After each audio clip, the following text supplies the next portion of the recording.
That, ladies and gentlemen, imagine this India, a big country that's getting stronger, reaching out to Ibrahim Traoré, the young leader who wants change in Burkina Faso. That this is not just buying and selling things. This is not just a deal about goods and numbers. This is like making a big announcement, saying loudly that the old way of doing things is breaking and the new world is being created by those who are brave enough to break free. That India's brave move to start buying and selling with Ibrahim Traoré is way more than just a money decision, that it is a really important moment that shows the country's growing confidence around the world. For many years, the world's money system was heavily controlled and sometimes told what to do that by Western countries who made the rules and expected countries like India to follow them without asking questions but India has now reached a place where it no longer waits for approval from the usual powerful countries of the West. That by choosing to work with a leader like Traoré, who represents a wave of independence and fighting back in Africa, that India is sending a message that it will make its own path in world affairs. This is not just about trading goods, that it is about showing a change in what's important, what we believe, and who we work with. The braveness of this move lies in what it represents.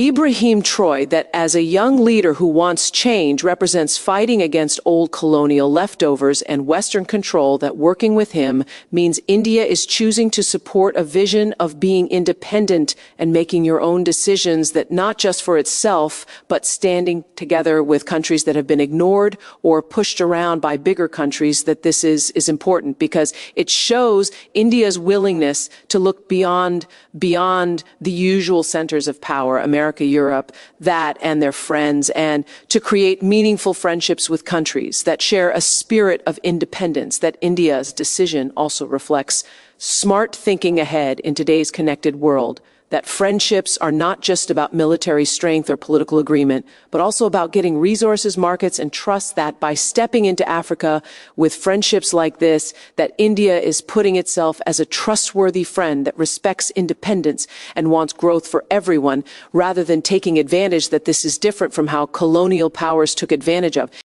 African countries in the past, and adds moral strength to India's involvement. And such moves increase India's soft power while at the same time building strong economic networks that could change trade relationships around the world. That the braveness is also clear in the risk India is willing to take by making friends with leaders who are not liked by Western expectations. That India risks getting criticized or even pressure from powerful countries.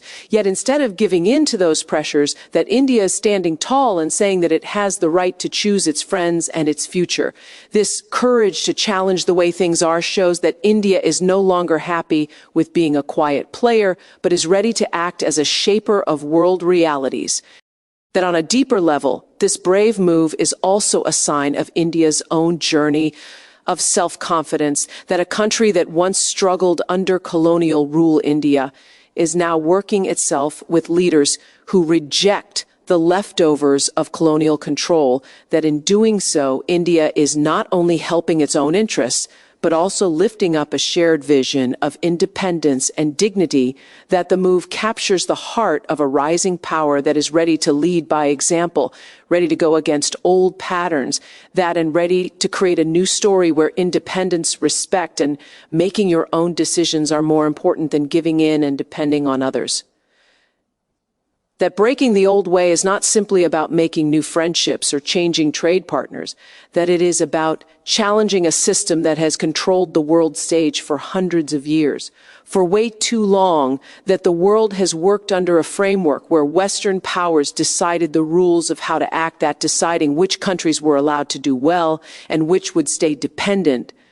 This way was kept going through money leverage, that political influence and military might, that leaving little room for countries outside the Western group to say they're independent without facing pushback. That when India chooses to work with leaders like Ibrahim Traoré, it is not just doing trade, that it is rejecting the idea that approval from the West is needed to move forward, that it is a statement that the time of one-sided control is fading and a more balanced multipolar world is coming. The old way relied heavily on dependency, that developing countries were expected to follow the guidelines of Western institutions, such as the IMF and World Bank. that often at the cost of their independence, that they were tied into agreements that limited their ability to independently shape their money or political futures. By breaking from this system, that India is showing that other options exist, that countries can do well without following imposed rules, that this act of independence does not only serve India's interests, but also inspires other countries that have long been pressured to follow Western frameworks. That it tells them that independence is not just a dream, but a reality that can be achieved with courage and vision, that breaking the old way also means exposing the unfairness in world stories. For many years that the West positioned itself as the moral guide of the world, framing friendships outside its influence as dangerous or wrong. However, that India's friendship with leaders like Traore directly challenges this story, that showing that meaningful and good relationships can be formed outside of Western approval. It shows that respect, equality, that and growth for everyone can replace control, taking advantage, and help with strings attached. That this change in thinking is one of the most powerful weapons against the old way, because it breaks the mental chains that once kept countries aligned under Western pressure. That the world impact of this break cannot be understated. As more countries see India taking brave steps and refusing to follow, that they too may find the courage to step outside the established system. The more countries that say they're independent, that the weaker the old way becomes. Eventually, what was once seen as unbreakable begins to fall apart, replaced by a new system built on fairness, that cooperation and independence. This is not about rejecting the West completely, but about rejecting its control over world affairs. That it is about sharing power so that no single group controls the future of all others. That India's move signals that the world is entering a changing phase, the old way built on control and giving, in that is being challenged by a wave of countries demanding dignity and equality. That this is not a temporary change, but a structural change that will redefine the way the world works for generations to come. That the message of independence is one of the most powerful signals India sends when it begins trade with Ibrahim Traoré and leaders who represent fighting against outside control. That independence is not only about having borders or a flag. It is about the ability of a country to make its own choices without interference. That to stand strong when facing pressure and to pursue its interests with dignity. For years that many countries were taught to believe that true independence was incomplete without the approval of powerful Western countries, that by stepping into new friendships on its own terms, India is making it clear that it does not want validation. It wants respect. That this is the heart of independence, the freedom to choose and the confidence to act. That India's message of independence reaches far beyond its own borders. That it serves as a reminder to smaller countries that their voice matters and that their friendships are not decided by how big they are or how much money they have, but by the values of equality and trusting each other. That independence is not a special right reserved for a select few countries. It is the right of every state that dares to use it. That India's move tells the world that true independence requires braveness, and that giving in under pressure is not independence but a shadow of it. That this message carries an undeniable moral weight because it comes from a country that has itself suffered colonization and foreign control.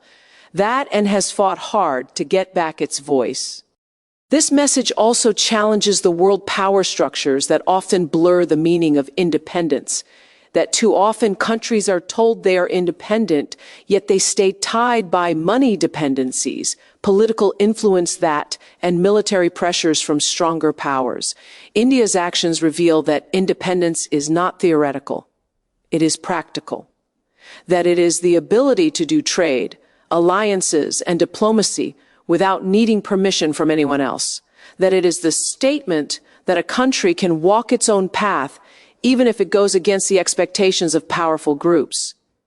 In doing so, that India inspires a change in world thinking where independence is measured by action rather than titles. At the same time, that the message of independence is not confrontational but empowering. That it is not about separating one country from another, but about creating friendships based on equality rather than hierarchy. That when India works with Africa, it is not entering the relationship as a superior power forcing conditions but as an equal looking for growth for both sides. This changes the meaning of independence from a defensive shield into a constructive force that it shows that independent countries can work together without losing identity, without giving in that, and without becoming pawns in the strategies of others. The symbolic strength of this message is profound, that it declares to the world that India will not be told what to do, that it will not bow to fear of disapproval, and that it recognizes the dignity of all countries regardless of size or power. Independence in this context becomes a shared ideal, that a principle that can reshape the very foundation of international relations. It is the courage to act freely, the wisdom to act fairly, and the determination to stay true to one's own path in a world that often pressures countries to follow someone else's, that America's concern over India's decision to build ties with leaders like Ibrahim Traoré comes from a deeper fear of losing its long-held control in shaping world affairs, that for many years the United States positioned itself as the center of influence, setting the tone for international trade, diplomacy, and alliances. That when a country as important as India takes independent steps outside of Washington's control, it shakes the very foundation of that influence. That America worries not only about the money implications, but also about the symbolic message such actions send to the rest of the world.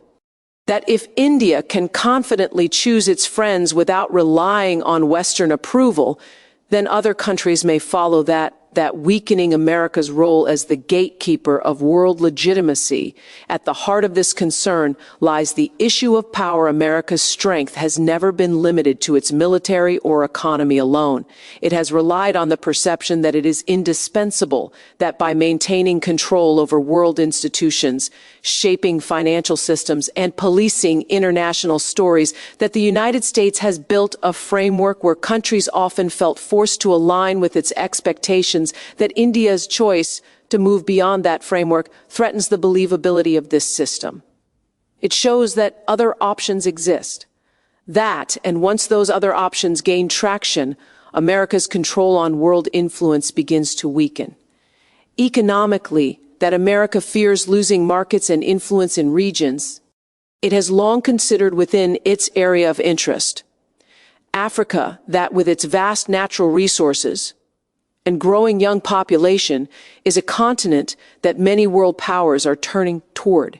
If India builds strong, that independent-based relationships with African countries, it reduces America's ability to dictate terms there. That this is especially troubling because India brings with it not just trade, but also a model of respect, independence, that an equality that contrasts sharply with the West's history of help, with strings attached and interference. America understands that this appeal may resonate far more deeply with countries tired of being treated as second-class players in the world order. That strategically, America's concern is magnified by timing. The world is moving toward multipolarity with rising powers like China, Russia, and now India reshaping the balance of influence. America's concern is not just about one trade deal, but about the momentum it represents, that each independent step India takes chips away at the old control. America enjoyed that. If India aligns with leaders and countries that reject Western control, it contributes to a growing group of voices advocating for fairness, that independence, and a new order for America. This means its influence may no longer be taken for granted. That and its ability to pressure or isolate countries could weaken significantly. On a psychological level, America's concern also reflects fear of losing symbolic authority, that the image of the United States as the ultimate decision maker is undermined when rising powers like India disregard its opinion, that this challenges America's identity as the architect of world affairs and exposes the vulnerability beneath its power, that for a country used to seeing itself at the center of every major decision, that watching others confidently take independent paths is a direct challenge that cannot be ignored. America's concern, therefore, that is not just about India's move, but about the possibility of a world where it is no longer the unquestioned leader, that New World alliances are emerging as a defining feature of the 21st century and India's friendship with leaders like Ibrahim Traoré highlights this shift in the most powerful way. For many years, that alliances were largely dictated by geography, ideology, or the influence of dominant Western powers who set the conditions for cooperation today, that however the world is witnessing a reconfiguration where countries are no longer bound by these traditional molds, instead that they are seeking relationships built on equality, shared goals, and respect for independence. That India's move to work with partners outside of Western approval reflects the dawn of this new order, that where collaboration is shaped not by fear or forcing, but by mutual benefit and dignity, that these alliances are significant because they represent a break from dependency. Historically, that smaller or developing countries were often forced to accept terms from powerful countries or institutions, that leaving them with little say in their own futures. Now, through friendships like those between India and African countries, that there is a growing recognition that cooperation can be horizontal rather than vertical, that both parties bring value to the table and both stand to gain without one side controlling the other. This equality makes such alliances sustainable, resilient, and appealing to countries across the globe who have long sought a fairer way to participate in the international system. That the rise of these alliances also creates new opportunities for growth and development for Africa. Working with India opens doors to technology, that education, healthcare, and infrastructure support that are not tied to the political strings often attached to Western aid for India, that these friendships provide access to vital resources, expanding markets, and a chance to strengthen its geopolitical presence, that this is not merely transactional, it is transformational, that offering both sides the chance to step into a future shaped by their own terms rather than imposed conditions. That such cooperation builds trust and fosters long-term stability in regions that have often been destabilized by outside interference. That new alliances also carry a symbolic power that cannot be ignored. That they signal to the world that it is possible to rise outside the orbit of dominant powers. That when countries like India openly partner with leaders who represent defiance against colonial legacies, that it sends a message that no country is too small, too young, or too independent to matter on the world stage. At this, symbolism encourages other countries to rethink their alignments and opens the door to a multipolar world where no single group has the authority to dictate terms. That the broader impact of these alliances is the creation of a more balanced world order, as India and others forge new ties, that they dilute the control of traditional powers and create a system where influence is shared rather than controlled by one group. That this shift reduces dependency, spreads opportunity, and strengthens the principle of independence in international relations. In the long run, that such alliances may reshape the very foundation of world governance, that replacing structures of control with networks of cooperation and turning what was once a world divided into one that is connected through respect and friendship and growth for everyone. A historical shift is taking place before our eyes, that in India's decision to trade with leaders like Ibrahim Traore is one of the most visible signs of this transformation for centuries. That the world order was built on hierarchies, with Western powers at the top dictating the rules and the rest of the world expected to follow that. Colonization, money control, and political control shaped the international system in a way that left most countries without a true voice of their own. But the tide is turning that, and what we are witnessing now is the gradual dismantling of that old system. India's brave choices are not isolated acts, that they are markers of a larger change, one that signals the rise of a multipolar world, where power, influence, and respect are distributed more evenly among countries. This shift is historical because it challenges assumptions that seemed unbreakable. That for many years it was believed that no country could advance economically or politically without aligning itself with the Western group, that the United States and its allies maintained not just economic supremacy, but also story control, that presenting themselves as the guardians of democracy, progress, and development. Yet when India chooses its friends freely, that whether in Africa or elsewhere, it undermines the idea that legitimacy can only be granted by the West, that it shows that countries can succeed and flourish by defining their own paths and building alliances on the basis of equality rather than dependency. That this rejection of traditional control represents a turning point in world history, that the historical shift is also evident in the growing solidarity between countries that once stood on the margins of world decision-making. Africa, that long seen through the lens of resource extraction and dependency, is now emerging as a partner in shaping the future. That leaders like Traore embody the spirit of independence. And when powerful countries like India recognize and respect this, that it sends ripples across the international stage, it redefines Africa not as a passive participant, but as an active player in world affairs. That this change represents a rewriting of history where the voices of once suppressed countries now matter in building the world's future, that economically the shift signals the end of monopolies over trade and development, that India's outreach to countries outside Western influence creates new corridors of commerce, new flows of investment, and new models of cooperation, that these are not tied to exploitation or help with strings attached, but to shared growth and mutual trust. In this way, that the historical shift is not just political, but deeply economic, that creating a future where prosperity is no longer funneled through a single axis of power, but spread across a network of countries willing to collaborate freely. That what makes this truly a historical moment is that it is irreversible. Once the idea of independence and independence gains momentum, that it cannot be contained, once countries witness that friendships can exist without giving in, they cannot return to dependency, that India's decisions today are laying the foundation for a future where the world is no longer divided into rulers and the ruled, but shaped by equals who come together to write a new chapter of human history,